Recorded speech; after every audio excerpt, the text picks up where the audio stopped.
Now to continue with the parvas of Mahabharatam, the third parvam is the Vanaparvam or the Aranya Parvam, which is the book of the forest or the incidents that took place in the forest.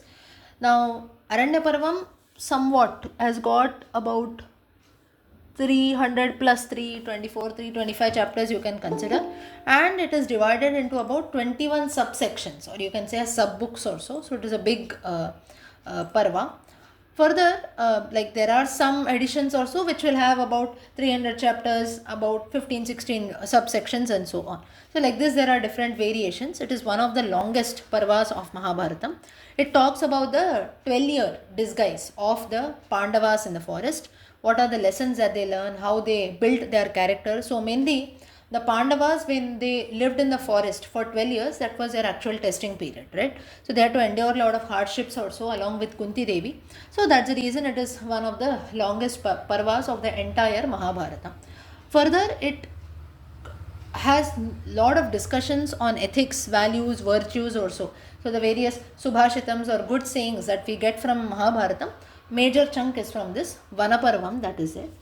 And it also has a few stories like the famous Satyavan Savitri story that is there, or the famous love story of Nala Damayanti story. So all these episodes that are there, they are all a part of this Vanaparvam.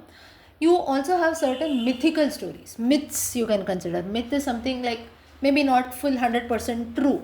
So such myths of maybe Arjuna, Bhima, Yudhishthira, all that is also mentioned in this Vanaparvam. Like maybe a snake called Nahusha and Yudhishthira, the story between them. Then a hawk, a bird hawk, that is there, Hawk. So that bird, like a big crane also, and then a person called Ushinara. So like this, these are all, like you can say, mythical stories that are there. So that reference is also there in this Vanaparva. Yeah. So mainly here, if you see, it also talks about the encounter of Pandavas with many sages also, like Rama did during his Vanavasam period. Here mainly the Pandavas also meet Vyasacharya himself. So this is the gist of Vanaparvam. Next is Virata Parvam, wherein the incognito year, the 13th year of the Vanavasam, which is according to the condition put in by Duryodhana, the Kauravas, 12 years in Vanavasam, and the 13th year you should be in disguise. No one should be able to recognize you. Otherwise, again for 12 years you have to go for Vanavasam. So the various disguises that they had taken up in the kingdom of Virata, in the kingdom of Virata Raja, that is this next Parvam that is there, which is the Virata Parvam. It is the fourth of the 18 Parvas, and it has got about 4 subsections and about, you can say, somewhere between 66 to 72 73 chapters in it. And the Pandavas majorly they spend the 13th year in incognito in the court of Virata.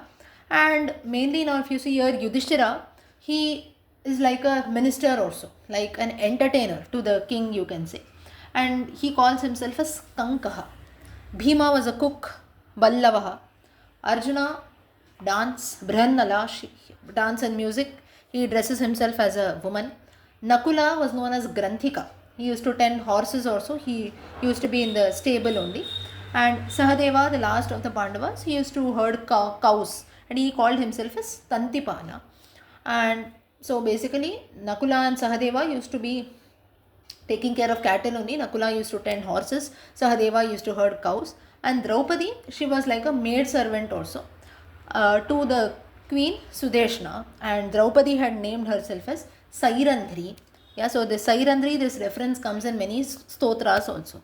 So this was how the Pandavas, they led this incognito of the 13th year, that is in disguise, and no one could recognize them.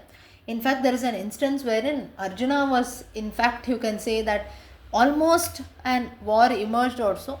Arjuna went in the female form, and the opposite party, the Kauravas, were almost about to recognize Arjuna, but he escaped somehow. Because you see, no lady, or you can say of someone like a dancer also, that too you cannot have a comparison with Arjuna, right? So automatically the doubt had come in, but somehow with Bhagavan Krishna's grace, he had escaped. Next is the Udyoga Parva, wherein Udyoga meaning effort, right? So the book of effort, or the Parva of effort, this is the fifth of this books, and it has got about 10 to 12 subsections also, and about 195 to 200 chapters in all. It mainly talks about the efforts put in by both the Pandavas and the Kauravas for the Dharma Yuddham. And Udyoga Parvam also, it is mainly it describes about the period wherein the Pandavas return to Hastinapuram after their Vanavasam. So that is mainly this Parva that is there. Then in this Udyoga Parvam, you see, wherein the Pandavas, they actually demand half of the kingdom to the sorry, they demand half of the kingdom from the Kauravas, but as usual Kauravas refuse. That's when they feel that finally now a lot of efforts have been put in. We have suffered a lot right from the beginning, a lot of hardships we had to endure. Finally we went for 12 years of Vanavasam, 13th year in disguise. Now finally when we return back, we are just asking for half of the kingdom. That also you cannot give, you just give us 5 villages. Still you cannot give something, then we'll have to maybe do something. That's when still they make a peace treaty also. Now they put in lot of effort, especially in Udyoga Parvam. The Pandavas, with the help of Krishna, they put in lot of effort to make peace also, so that the war, the great Dharma Yuddham, the Kurukshetra Yuddham can be avoided. In fact, even Krishna also puts in efforts. He goes and checks with, like we know the famous story of Krishna going and checking with Duryodhana, saying, what do you want? You want Narayana or you want my Narayani Sena? That's when Kauravas, the Duryodhana very simply said that, why should I have one Narayana when I can get the entire Narayani Sena? But only with the help of that one Narayana, the Pandavas won the war. So a very, very important life lesson in this is, you might not need lot of people, lot of resources also, but even having just one person, Narayani Sena, Narayana Sena is Narayani Sena, the Yadavakula Sena is Narayani Sena. So that's when you might not need lot of people, or you can say lot of things in life, but even one simple thing or the Lord's grace itself alone is enough for achieving everything. So this is shown very clearly by the Pandavas and Bhagavan. Now, in Udyoga Parvam, you also have the famous Vidura Niti that has been told. The Vidura Niti basically talks about leadership. In general, it talks about all good qualities that a person should have, which has been told by Vidura, ethics of Vidura. Further, it also has a topic called Sanatsujatiyam, which is a conversation between sages. The famous commentary on this is also written by Adi Shankaracharya. He has written a commentary on this Sanatsujatiyam. All this is there in this Udyoga Parvam. If I'm not wrong, I think Vidura Niti comes between chapters, just for your information, you can note it down. I think 33 to 40 or 30 to 40, between 30 to 40 chapters of Udyoga Parva, Vidura Niti comes. Sanat Sujatiyam is immediately after that, I think from 41 to 45 or 46. So very, very beautiful texts. Vidura Niti is quite popular. I think even the if you want to read a easier version of Vidura Niti, you can refer to the Gita Press Gorakhpur version. I think its translation is also available in various languages like English also. You have the shloka and then you have its meaning. A very beautiful book. And Sanat Sujatiyam is a text which is not that common, not that popular, but many of us would have not even heard about that. But that is also a very great philosophical text which is also commented by Adi Shankaracharya. Next is the Bhishma Parvam. Bhishma Parvam are the main topics which have been told by Bhishmacharya, as the name suggests. It has got about 4 subsections and about 116 to 125, 124 chapters in it. In Bhishma Parva, you have the description wherein now the war has started. The description of the first 10 days of the Dharma Yuddham, the Kurukshetra Yuddham, is described in the Bhishma Parva and the consequences of the Yuddham. It talks about the story of Bhishma, who becomes the commander-in-chief of the Kaurava army, who gets injured also and he can no longer lead as a commander. This Parvam is one of the most important Parvam because it has got the Upadesham of the Bhagavad Gita, and wherein Arjuna questions to Bhagavan. He is totally, you can say, very much sad also. Like, how should I fight with my own cousins, with my own relations? It is leading to so much violence also. There is no meaning in life and so on.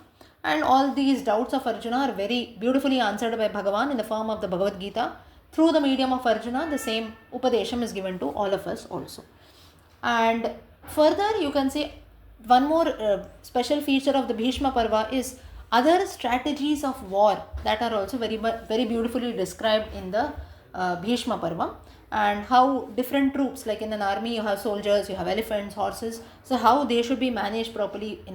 If you are talking about a war or an army also, there is a lot of strategy and planning, right? So all that is also very beautifully described in this Bhishma Parva.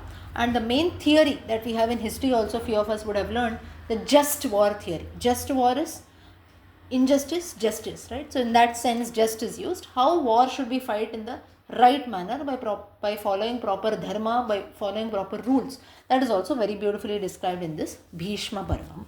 Yeah. So in the second part, we have seen the Parvas, 4 Parvas: Vana Parvam or Aranya Parvam, Virata Parvam, Udyoga Parvam, and the Bhishma Parvam.